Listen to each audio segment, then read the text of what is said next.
Крылышкуя золотописьмом тончайших жил, кузнечик в кузов пузо уложил, прибрежных много травы вверх, пинь-пинь-пинь тарарахнул зензивер, о лебедива, о озари. Zaun y traducción. En este video vamos a ver qué problemas implica traducir un poema escrito en lengua Zaun de Velimir Chlebnikov.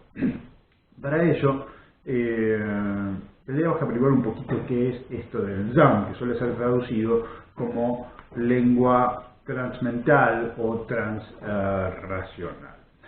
Antes de abordar dos manifiestos en donde Chlebnikov, conjuntamente con Kruchonik, y en otro de los manifiestos solamente Kruchonik, definen, entre comillas, abordan el problema este de la lengua transmental, pensemos un poquito algunas características del arte de vanguardia, como la que nos ocupa, que sería en este caso el futurismo. En su libro sobre Teoría de la vanguardia de Peter Bürger, él define el arte de vanguardia en función de una serie de oposiciones con el arte más tradicional. Él va a llamar arte orgánico a lo que yo acabo de mencionar como arte tradicional y arte inorgánico al arte de vanguardia. La diferencia sería, en primer lugar, que el arte orgánico busca una idea de unidad que tiene que ver con una relación dialéctica entre el todo y las partes.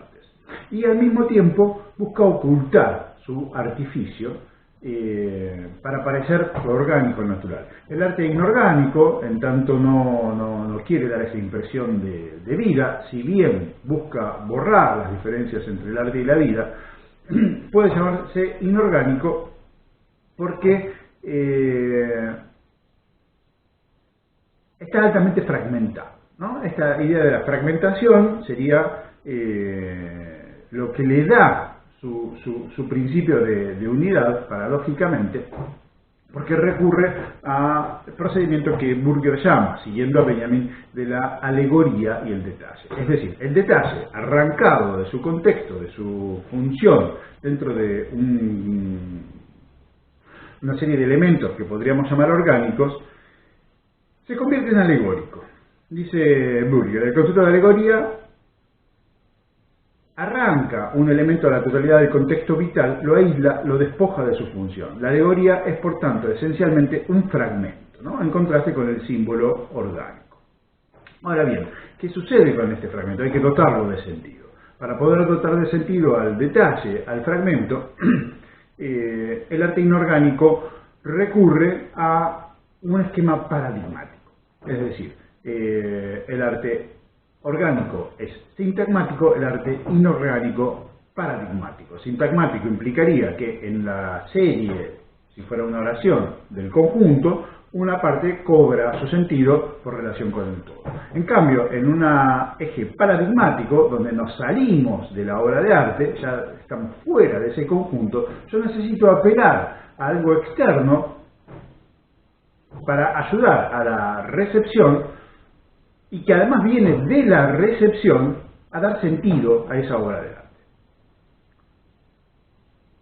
Ese receptor, entonces, tendrá que hacer uso de elementos exteriores a la obra de arte y esto, creo yo, se ve claramente en el hecho de que casi todas las vanguardias necesitan escribir manifiestos que nos den la clave de lectura o de interpretación de las obras, ya sea literarias o pictóricas, escultóricas, etc. Es lo que tenemos acá en el caso de la lengua Zaun. Para poder leer poemas Zaun, digamos, Chlebnikov y Kruchonik necesitaron escribir dos manifiestos que nos expliquen de qué se trata. Ahora, pasemos a la explicación. En el primer manifiesto, Declaración de la Palabra como Tal, firmado solamente por Kruchonik en el año 1913, dice que Zaun no tiene un significado definido, no al menos rígidamente. lo opone a la lengua común. Dice, la lengua común ata, mientras que la lengua libre permite expresarse plenamente. Y da un ejemplo, go osneckkeit, que no lo traducimos porque no tiene una atadura entre significante y significado. Ese significado que tendría que venir normalmente ya convencionalmente atado a una palabra está ausente acá, y debemos ponerlo por la evocación que nos den los sonidos y los morfemas en la manera en que están dispuestos desde la recepción. Dice Kruchonig, las palabras mueren, el mundo es eternamente joven. El lirio es hermoso, pero la palabra lirio es fea, demasiado usada y manoseada. Fíjense, en 1913 ya está aquí toda la teoría formalista que va a sistematizar Shklovsky sobre la ostranienie, sobre el extrañamiento, sobre el hábito y la automatización que matan la percepción y que llevan a que el arte deba renovarla, ¿no? Por lo tanto, ahí residiría la función artística, en la renovación de la percepción para que podamos acceder a las cosas no como reconocimiento, sino como visión. Bien. Dice, y vamos a volver sobre esto, por otro lado, que hay una relación tan estrecha entre los patrones vocales y consonantes que no se pueden traducir de una lengua a otra. Es más, dice, pensamos en ruso es una lengua que se escribe en cirílico, tal vez una traducción buena de un poema en letras latinas sería escribirlo en letras latinas y traducirlo palabra por palabra. Otro elemento importante para tener en cuenta de qué se trata el Saúl y qué es lo que deberíamos hacer en la traducción, es que una nueva forma verbal crea un nuevo contenido, dicen, y no a la inversa. Ahora bien, en el segundo manifiesto, firmado conjuntamente entre Kruchonig y Sklievnikov, en el mismo año, aparecen dos principios sobre las obras artísticas que parecen contradictorios en un primer momento. Dice, uno, para que se escriba y vea en un abrir y cerrar de ojos. Canto, chapoteo, baile, dispersión de las construcciones torpes, olvido, desaprendizaje. Y dos, para que se escriba arduamente y se lea arduamente, tuga es la palabra en ruso, con menos comodidad que botas engrasadas a un camión en la sala. Es decir, en un abrir y cerrar de ojos, pero arduamente, sin comodidad, lentamente podríamos decir, dificultosamente, ¿no? Esto es lo que está en esta palabra tuga. Es una dialéctica, uno vería ahí, en el primer punto, el abrir y cerrar de ojos, una cuestión de efecto, ¿no? El texto puede producir un efecto que es instantáneo. Al mismo tiempo, la escritura de ese texto y muchas veces la lectura es ardua. Nos lleva a lidiar con una opacidad que en algún momento se abrirá y iluminará como un rayo, digamos, los sentidos. Se oponen, como en el otro manifiesto, a la lírica tradicional, a favor de nuevos sentidos. Y acá es donde él, bueno, vuelve a mencionar su poema famoso, que voy a leer primero en ruso. Dir bu shil ubeshur skum vi so bu es. Y que se podría traducir dir bul shil ubeshur skum vi so bu es. Como se ve, casi toda la traducción es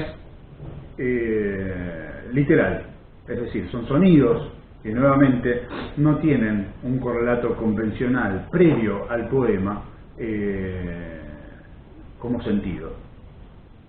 Dice de este quinteto que en él hay más nacionalidad rusa que en toda la poesía de Pushkin, frase que ha molestado a ciertos críticos,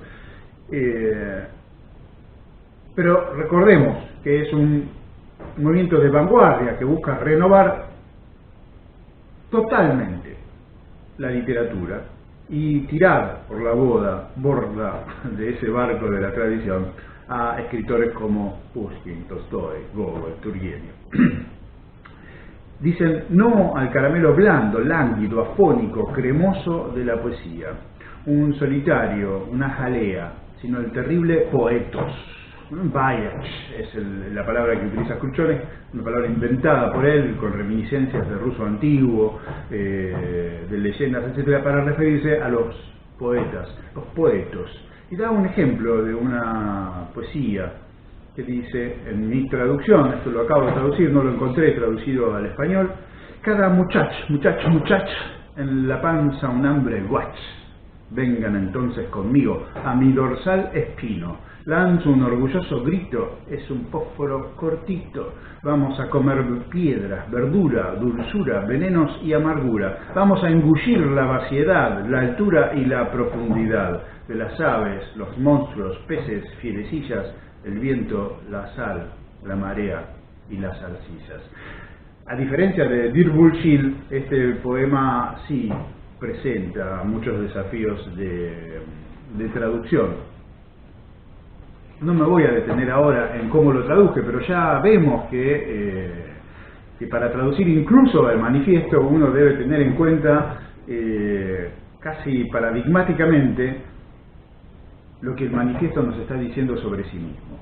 Habría tal vez en el manifiesto, si pensamos que acá hay una interrelación de forma y contenido, donde el contenido entre parte y todo, donde la parte adquiere efectivamente todo su sentido por el contexto que la está explicando, habría entonces en esta forma del manifiesto quizás algo parecido al arte orgánico tradicional.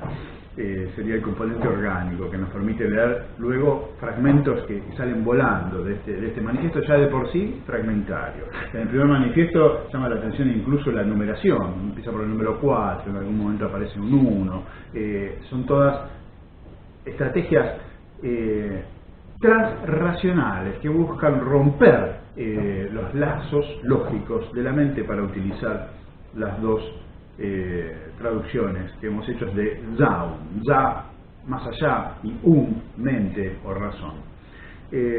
Finalmente, dice, a los artistas futurianos les gusta usar las partes del cuerpo, las secciones, y a los futurianos, creadores de discursos, las palabras truncadas, las medias palabras y sus maravillosas y astutas combinaciones, la lengua transmental. Es una poesía viva, como decíamos antes, que busca la relación inmediata con la vida y salir y no caer, no tener ningún riesgo de caer en el museo. Por lo tanto, dice, para distanciarse de Brusov, Tolstói, Gogol, Turgenev, dice, quienes pulían y reescribían 5 veces sus novelas, que un creador de discurso, como llama a los poetas futuristas o futurianos, la primera forma era no la latina de futuristi, sino budetliane, una palabra inventada también sobre la palabra futuro en ruso, deberían escribir en sus libros, una vez leído, rómpelo. Con esto termina el manifiesto. Ahora bien, ¿cómo traducir un poema? Nosotros vamos a ver un poema que se llama Kuzniechik, en ruso en el original. En primer lugar, yo diría desde una poética de traducir como quiere Melloni. Es decir, tenemos que prestar atención a un ritmo que capta y recrea una subjetividad para hacer en nuestra lengua lo que la lengua de partida hace. Ahora bien, acá nos encontramos con reglas de traducción que no vienen de la traductología, sino que van a venir de la vanguardia misma.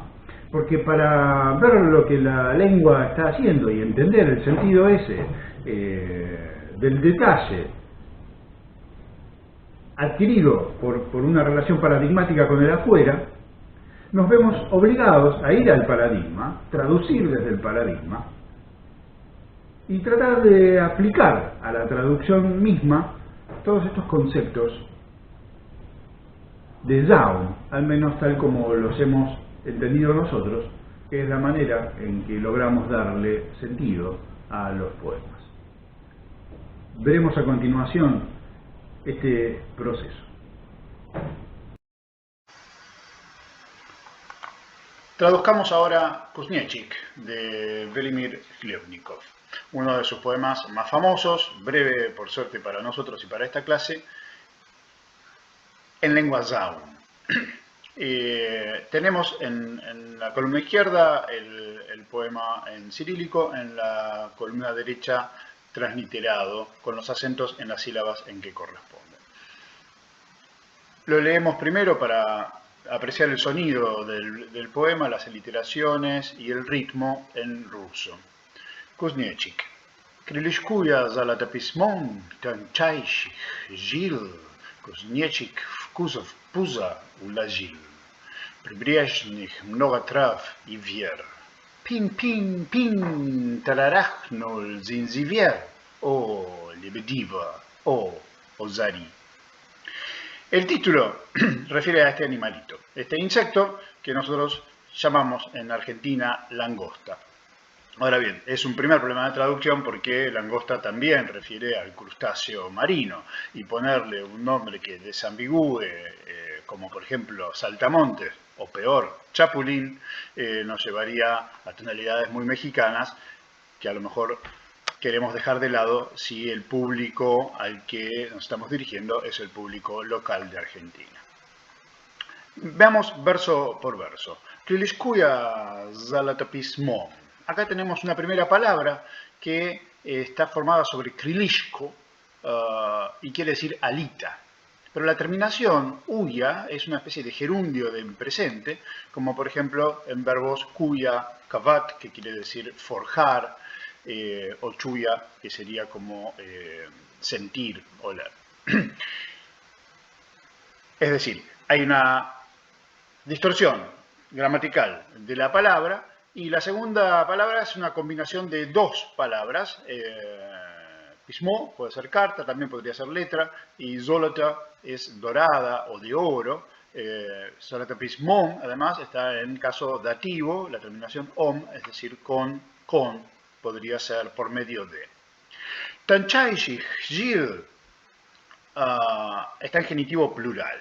Tanchaishi es lo más fino, sutil, es un superlativo. Y gila serían venas. En este caso cae la A por ser genitivo plural. Tercer verso.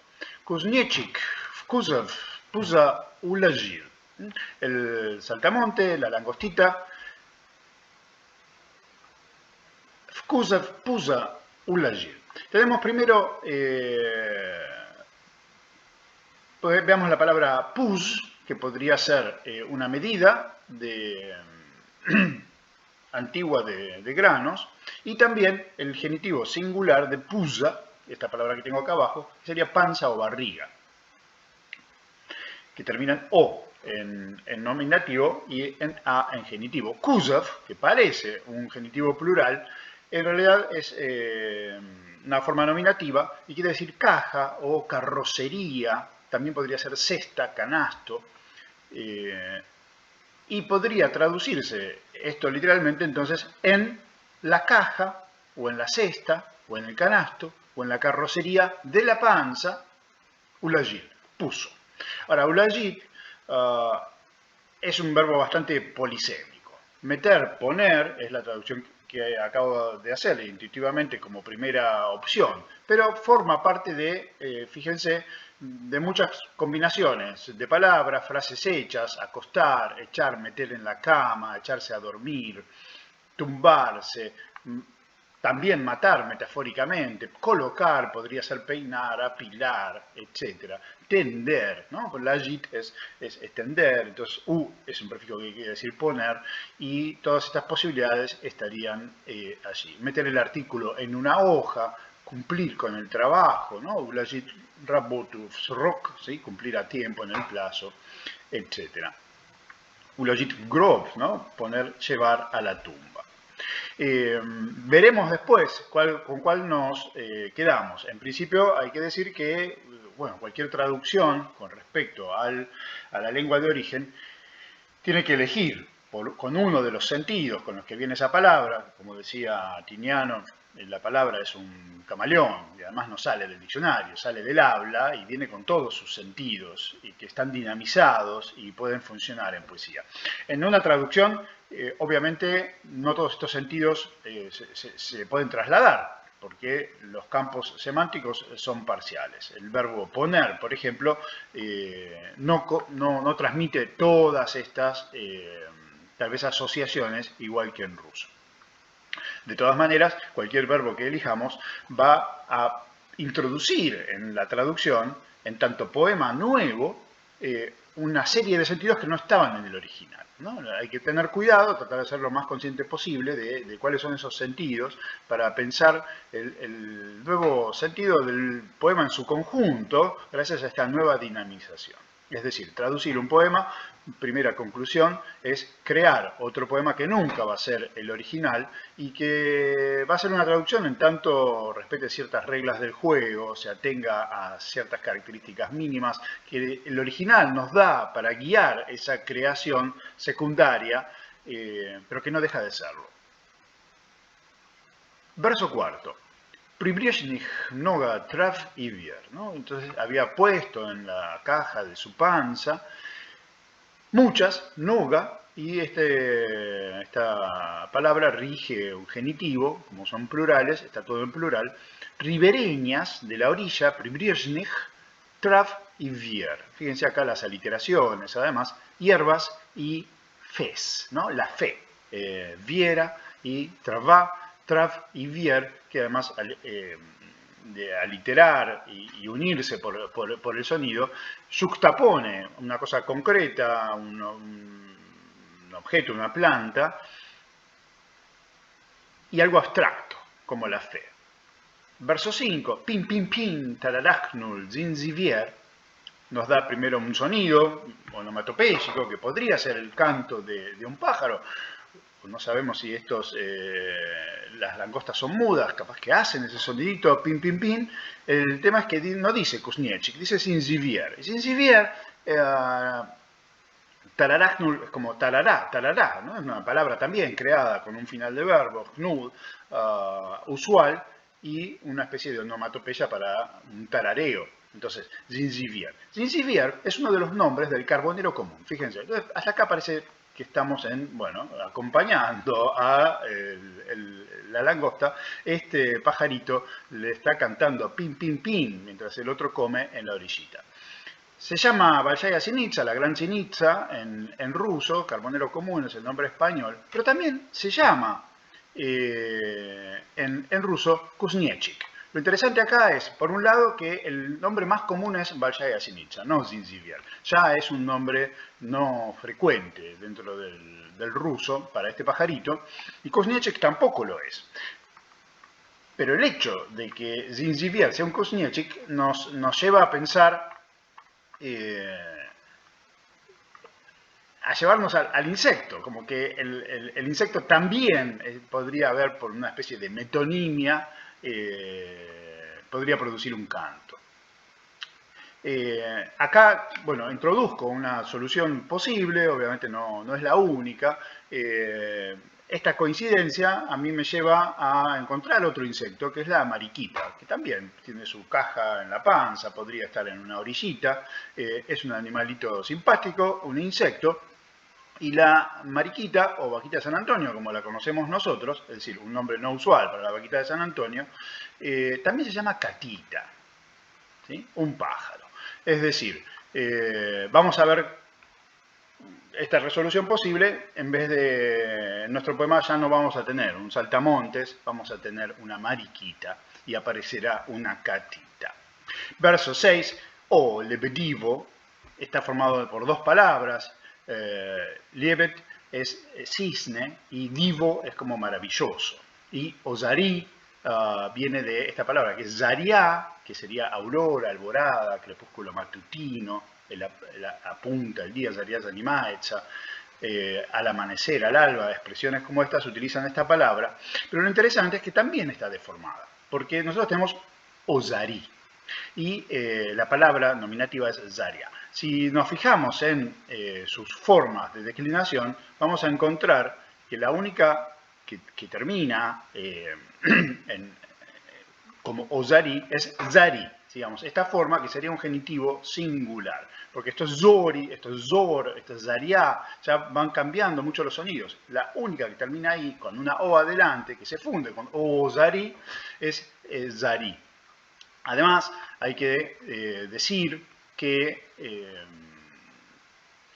al estar puesta así, parece tener una terminación también de imperativo. Por lo tanto, como si dijéramos aurorear, ¿no? Resplandece, reforzada por esta O que pareciera ser como una especie de prefijo para crear un nuevo verbo en base a la aurora, al resplandor matutino, en forma imperativa. Teniendo en cuenta todo esto, vamos a hacer una traducción posible,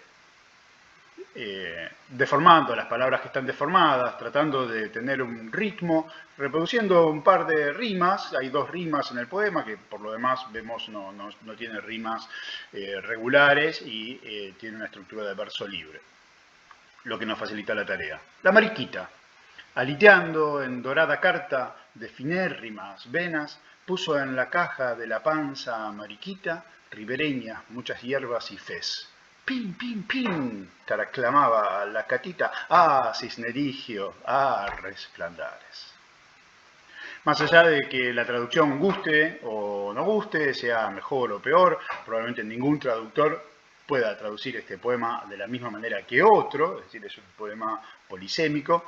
Vemos que hemos necesitado de saber qué es el Zaum, hemos necesitado recurrir a ese paradigma para crear palabras que sugieran, que funcionen como una flecha, que funcionen como una sierra y que creen conceptos a partir de sus distorsiones, de sus cortes, de sus justaposiciones, que, como quería Chlebnikov y Kručoník, nos llevan a tratar de que se traduzca arduamente y paradójicamente en un abrir y cerrar de ojos. Resplandares, por ejemplo, no será la mejor opción, pero es la que a mí mejor me cerró el poema, me distorsionó una palabra, me dio luminosidad y me permitió terminar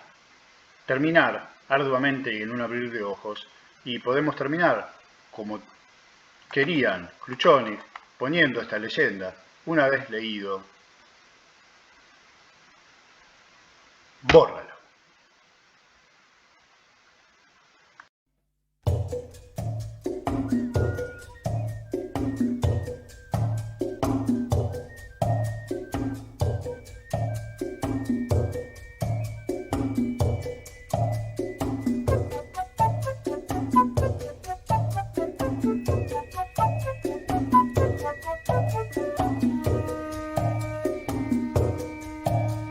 Крылышко золотописьмом, золотописьмом тончайших жил.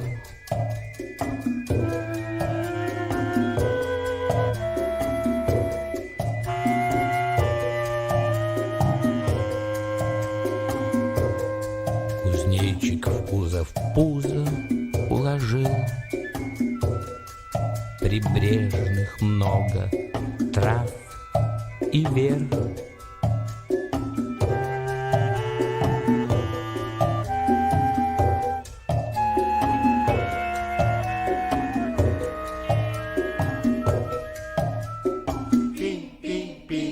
Тарарахнул Занзивер.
Занзивер.